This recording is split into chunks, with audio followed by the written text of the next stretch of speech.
Hello, and welcome to the Talking About podcast, brought to you by ARU's Counselling and Wellbeing team. Talking About is a space to openly discuss the topic of wellbeing and mental health in a way that puts our students' thoughts and feelings at the forefront. My name is Julie Webb, and I'm a counsellor at ARU. I'm joined today by Claire Hodgson, Education and Training Facilitator for the Personalised Eating Disorder Support Charity, otherwise known as PEDS, and Daisy Bapilo, a current student and peer wellbeing mentor at ARU. In this episode, we're going to be talking about eating disorders. Morning, Claire, Daisy, thank you for joining me. I wonder if we start with maybe some introductions? Yeah, sure. So my name is Daisy. I am a third year medical science student. So I'm graduating in July, and I'm also a wellbeing peer mentor with Anglia Ruskin.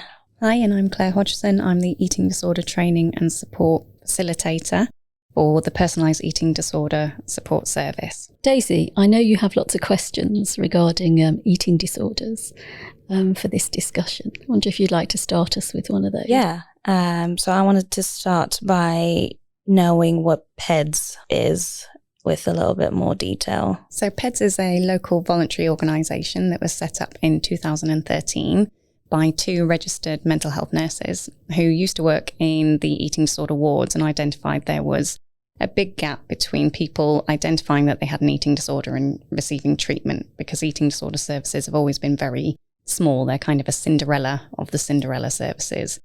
So they wanted to set something else up to sit alongside the NHS specialist services to support people throughout their journey. So catch people earlier, because we know that if you treat someone as soon as you recognise there's an issue with an eating disorder, they're more likely to get better quicker. And so their kind of main aim is to reach people at the earliest opportunity. And they have links with ARU. So they're able to support students locally. They can see people within 2 to 4 weeks of there being identified that there's a problem. And they offer between 4 to 6 sessions with that person. And what we can do is see people in our Boroughbury base, which is in Peterborough, or virtually. So that's really quite convenient, I think, for the students. And generally after the 4th session, they will see whether or not you still need support, ongoing support, or if you want to go on and proceed to the 6 sessions. They've also got a weekly peer support group session, which you can log into online. And they do email and text support throughout and around that as well. So you're never on your own with this service. What's really positive as well with PEDS is that they work really closely with the local NHS service. So it's really integrated. And if you were to go to PEDS and your symptoms got worse, then you can go directly into the NHS services. And the same as if you were in the NHS services and you were improving, but you still needed some support before going out on your own, they're there to support people at that end of the journey as well. Gosh, that sounds like a really wide-ranging service. Yeah, it's really, I think, very passionate people who work in the services locally. And Mandy and Sue, who set it up, are incredible champions for the area. And because I think generally people who work in eating disorder services are incredibly passionate and compassionate as well, we're really lucky with the people we have to be able to create a good support services for people who've got this really difficult, challenging mental illness. What sort of treatments do you offer in that sense? Like, what does the treatment entail? Is it like one-on-one therapy where you just kind of like unpack the sort of like the reasons why you might have this sort of disorders, or? Yeah, so we offer a range of things. So there's psychoeducation, so helping you understand why your brain is telling you to behave in this way, and what you can do, some techniques to try and change the way that we're reacting to certain situations. They do body image work as well, nutritional meal planning, so actually understanding what the impact of not having food or having too much food, these things on your body is, and to know what would be an ideal scenario for food intake for you. Then they also help you challenge eating disorder thoughts and feelings. So being able to, people with eating disorders often talk about the voice. So this is the bully that sits in their brain and speaks to them constantly throughout the day. It never switches off. And being able to challenge that voice with reason and techniques is something that we help train people to do. We also offer meal exposure, so being able to be in an environment with different foods or with people, because often when people have an eating disorder, they will become quite isolated, step away from social gatherings, and any time food is involved. And then dealing with setbacks and relapse prevention, because it is a chronic condition which can have peaks and flows, I would say. So trying to help people understand when they might be exhibiting more extreme symptoms and needing extra support, or when they're able to start flourishing in a new way. I'm wondering also, Claire, if you could talk to us a bit about what eating disorders are. I have a tendency to kind of group them all in together, and my basic understanding is actually they're quite separate. Absolutely. So they are a complex mental illness, and I think first thing to identify is that it's not a choice. These are things that individuals are experiencing, and it's the same way as if you catch a cold. It's not something you've done, it's just happening to you, unfortunately.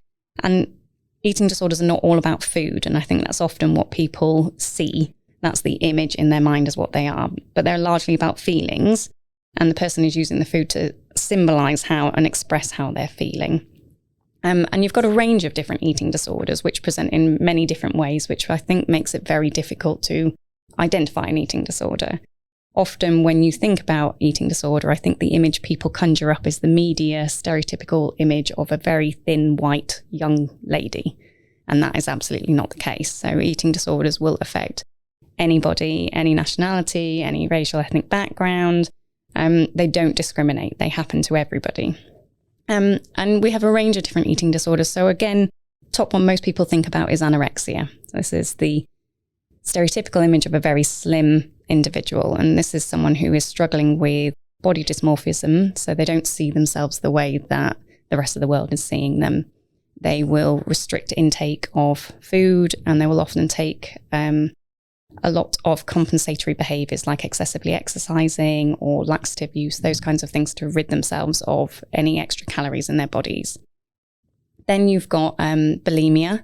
So this is a cycle of binging and purging. So people often eat large quantities of food and then feel to compensate for that, then they have to purge either through excessive vomiting or laxative use. And again, you do get exercise as well. And then you also have binge eating disorder, which is where the individual eats large quantities of food and they feel completely out of control. So it's not a choice to go and have 6 burgers. They feel compulsed to do it and they have no control over it, and it's extremely distressing. So often an image of this individual could be, going through the bin to find more food. So it's not a pleasant thing that this individual is going through. And with binge eating, there isn't the compensatory behaviours, though. You don't see the vomiting or the purging afterwards. So on top of the big 3, I like to refer to them, you've got a range of other conditions as well. So we've got individuals who don't fit in the atypical classifications, but you've also got rumination, which is where individuals may regurgitate their food, re-chew it and swallow it. Pica, which is when people eat food that isn't food, such as coal or pebbles or wool. ARFID, which is a new classification as of, I think, 2013, somewhere around there, which is avoidant restrictive food intake disorder. And that's where individuals don't have a body image component to it. So it's not about how they look. It's about the food itself, and that can be due to sensory issues. So often children who've had a lot of sensory problems with weaning or things like that can progress into this. And it can be seen as picky eating, but it's not that. It's much more extreme. You've got people who have had a traumatic event that has happened to them. So they may have had a choking event potentially, or seen someone choke on food, which then gets exacerbated into a much larger issue around food. And then there's comorbid issues around having being on the spectrum potentially that can then cause issues with your food intake. And these individuals don't tend to feel hungry, and they don't tend to be motivated by food, so they don't feel happy when they're eating food, those kinds of things. And it's a new classification, so it's still being identified who fits in those areas and how you would treat it moving forward. And then on top of that, there's a range of other conditions, such as bigorexia or MODE, which are all about muscular pursuit. This idea of what I like to think of as the Marvel body. these superheroes, and that's what a human should look like. And we all know that those people are actually dehydrating for 3 days beforehand and making their muscles look in an incredible way, but it's just not realistic. And it's the pursuit for that. Yeah, that's quite interesting. I mean, and you see that a lot if you go to the gym, like personal trainers and body, like weightlifters and things like that. They normally look like that, like low fat percentage, and that's quite interesting. What I heard from you was the complexity, actually, and some of the paradoxes. It's about the body for some and not for others. It's about food for some and not for others. It might be linked with trauma. It might be linked with other conditions such as autism, neurodiverse. So actually, it's quite complex, isn't it? I'm really curious how they get separated out and how diagnosis takes place, I guess. Yeah, so it is incredibly complex. And as you say, the causes are hugely varying. So they've shown that genetics can contribute, but they're not a predictive factor. So you can't say because of X, then you will have an eating disorder. They did show in some twin studies, if you have a family member who's had an eating disorder, you're 7 to 12 times more likely to get one yourself. Then society also has a huge impact. So there was a study done in Fiji when they introduced television for the first time, the first live broadcast. So they went in and interviewed some teenage girls to see what their food-related behaviours were to start with. And then they went in 3 years later after the introduction of television. And the food-related behaviours changed massively, as did their idealised image of what a body should look like, as did purging behaviours. They weren't happening before. And then they started having documented cases of eating disorders. So society and what we see has a huge impact. And then also psychological. We have an impact from that. So as you say, there's neurodiversity, but also it's how we manage stress, whether or not we've experienced abuse. All of these things can contribute to whether or not you then go on to develop an eating disorder. And I think diagnosis is very challenging, as you were saying, Julie, is how do you identify that person? And the DSM-5 does highlight when someone steps over from disordered eating and into an eating disorder. But I think our advice would be, if you think someone's struggling with their eating or yourself is, speak to someone about it. And just to clarify, the DSM is the Diagnostic Statistical Manual for Psychological Disorders. And I think we're on number 5, aren't we? And it gets bigger by the minute. Absolutely does. I'm wondering how we would identify some of the signs and symptoms of an eating disorder. And I guess I'm also really curious about that question, given our obsession with food, with image, with dieting. And we have also a lot of kind of doctors in the media circuit, you know, telling us that time-restricted eating is a really good thing, that fasting is a really good thing. And I'm wondering how some of those things also play in to those struggling with eating disorders. Absolutely. There is so much information out there. It's very easy to go down a little rabbit warren and identify a little sect of society that tells you the rules that you should live your life by and how you can control your food intake. And I think there's a component there about thinking, is this information I'm taking in on the internet safe? Do I trust these websites? And then secondly, I think we need to consider, is this safe for my body? So cutting out a whole food group is not advisable. It will have an impact on your body moving forward. So always look wider when looking at those elements, I think.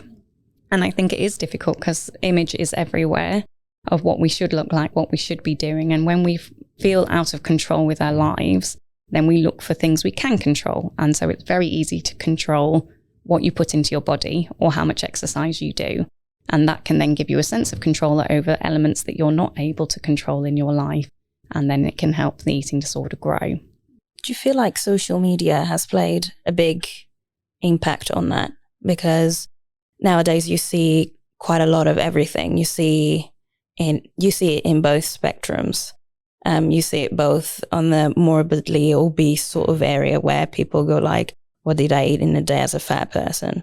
And you also see loads of like fitness influencers. Do you think social media has played a big part in it? I think that there absolutely is a huge impact of social media. And what was interesting during COVID, we saw a really big increase in referrals and acuity of eating disorders. and that was national. It wasn't just local. And one of the suggestions as to why there was that increase was actually people were at home. They weren't able to go out and do the things they were normally doing, but they could use their phones and they could be on social media. And especially for young people where that's the way that they're not able to see their friends. So they weren't able to engage with people the same way, but you could access all of this information out there and suddenly see all of what is being suggested to you as the ideal. And as I was saying earlier, you know, the algorithms change. You start looking at one certain thing around food, and then you start getting sent lots of things around dieting. As soon as they know your age, I get lots of stuff about, have you tried this weight loss thing? And it just happens to be that I'm a woman of this age, so they think that's what I should be looking at. And it does have a huge impact on people's perceptions of what their body should be, and therefore they change their behaviours based on that. Yes, and the algorithms you mentioned there, I mean, it's quite pernicious, isn't it? Social media. You know, the slightest thing you check up on, it kind of remembers it. And then, you know, you get 10 messages that are bounced back somewhere along that topic. But I just have another question related to binge eating disorder.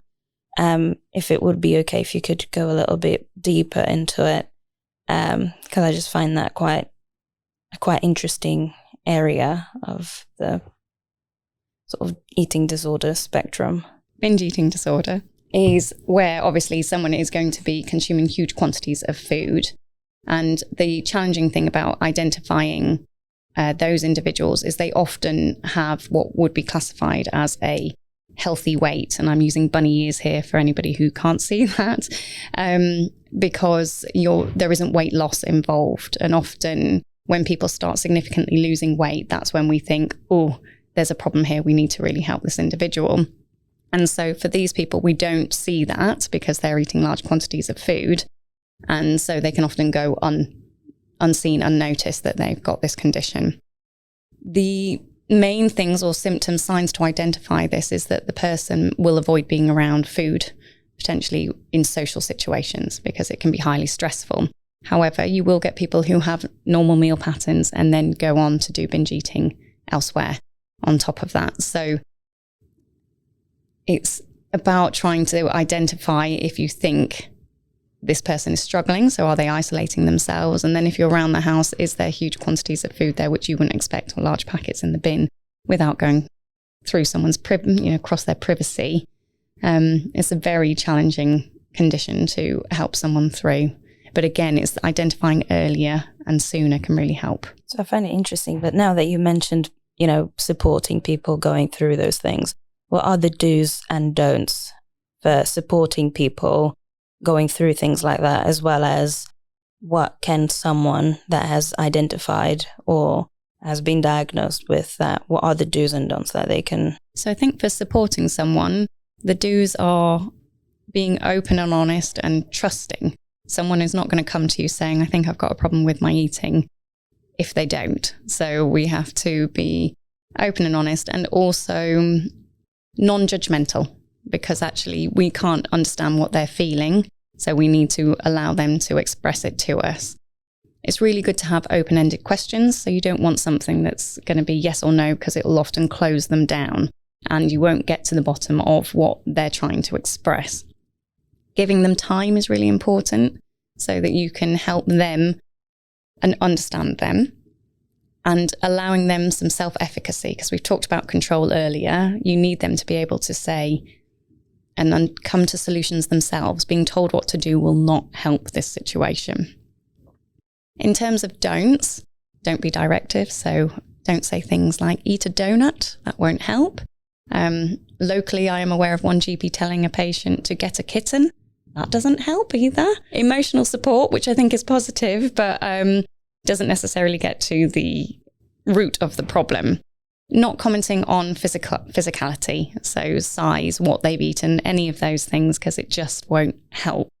You can say things like, I'm concerned you don't have much energy, or if you're wanting a positive side to that, or you look really full of energy, you've got more colour back. There are ways of saying the same thing, but in a non-physical way, because it can trigger people. I think it's important to understand what people's triggers are. So if someone has opened up to you, you can ask and say, what makes you feel worse? What doesn't help? because then you know what to and not to do. You're not walking on eggshells anymore. And it's really similar to the suicide question. People are always worried. If I ask someone, are they suicidal? Are they going to commit suicide? The answer is no. In fact, it will help because they will be able to feel they can open up to you. And it's the same with eating disorders. Asking them if they have a problem with an eating disorder isn't going to cause an eating disorder, but ensuring that we speak to them in a calm, comfortable, honest way will help them move forward. What you describe there really is the ethics, if you like, of the skilled helper.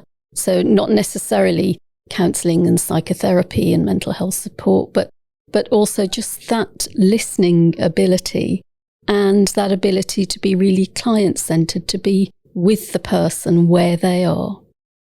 And I'm just curious in my own mind, I also hear some likening to kind of addictions. It's almost like addictive behaviour. And I'm wondering with eating disorders, does there have to be a buy-in from the person, if you like? The first step is that acceptance that, yes, I might have an issue. Does there have to be a buy-in really for support to really work? Absolutely. And I think it's a really cool parallel to make with the addictions, because often when people think of eating disorders, they can't get past the food. They're like, I don't understand. It's just about the food. And you're like, it's not about the food. Like, but all they're doing is about the food. I know, but it's not about the food. So the parallels with alcoholism is if you had someone who is struggling with alcoholism, you wouldn't think, oh, it's because they love the taste of Bacardi, or because they just really love alcohol, or they really hate alcohol. It's not the case. The alcohol is the thing that is helping them cope with something else that's going on in their life. And that, I think, is a good parallel. So it's a coping mechanism in a way for the psychological distress or emotional distress that's taking place. Yeah, absolutely. In this case, so you've talked about what your charity is, and you've gave us quite a lot of insight of the different sorts of eating disorders there are. But I wanted to ask you, so where can students from ARU get support if they're going through this? And maybe if I have a friend and I'm quite concerned about that particular friend, where can I go to look for help? So I think the first thing to do is GP is always a really good point of call, because if you are going to get referred into a specialist service, they're going to want to do a baseline health check your blood levels, check your weight, check your height, those kinds of things. And I know it's very difficult with university because you often have dual registration or a temporary registration with a GP, and then you might be seeing a service here or a service at home, and that can make things really complex. So GP is a really good first point of call. PEDS, so where we're from, you can self-refer. You could ring up with a query about a friend. We're there to help support you. On top of that, there is a relationship between ARU and PEDS where we are commissioned to deliver support specifically for ARU students. So we are here for that. CPFT is our local mental health trust, and they provide the specialist mental health services. And again, another excellent service. You would get to them either via PEDS or via your GP. There's also a lot of self-help material out there. So Keep Your Head is a really good local website which talks about the services available here.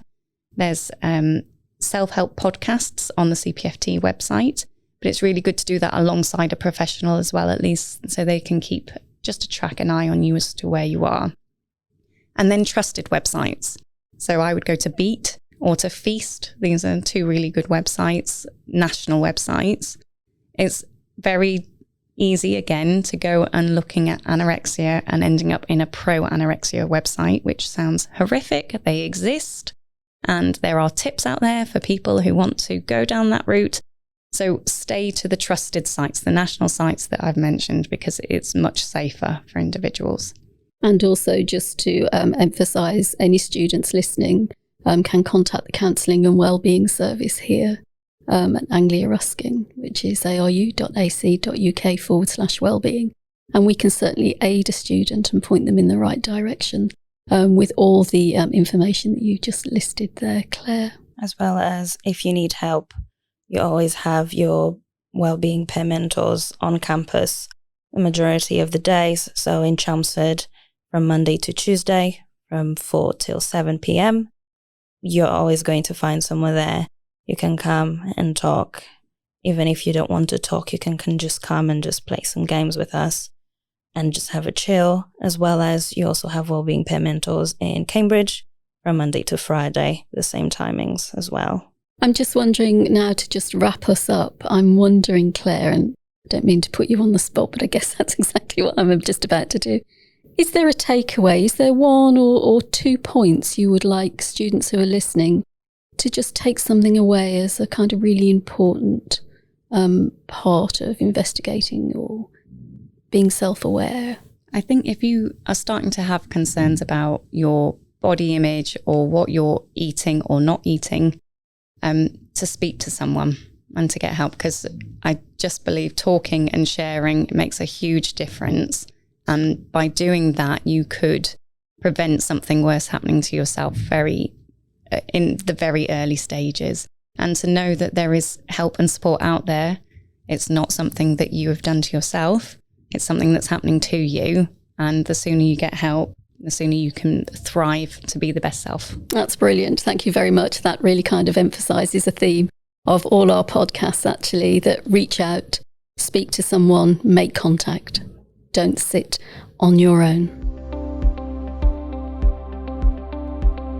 Thanks for joining us today to talk about eating disorders. If you've been affected by anything we've spoken about in this episode, please reach out to the Counselling and Wellbeing team and make the most of the support we can offer you.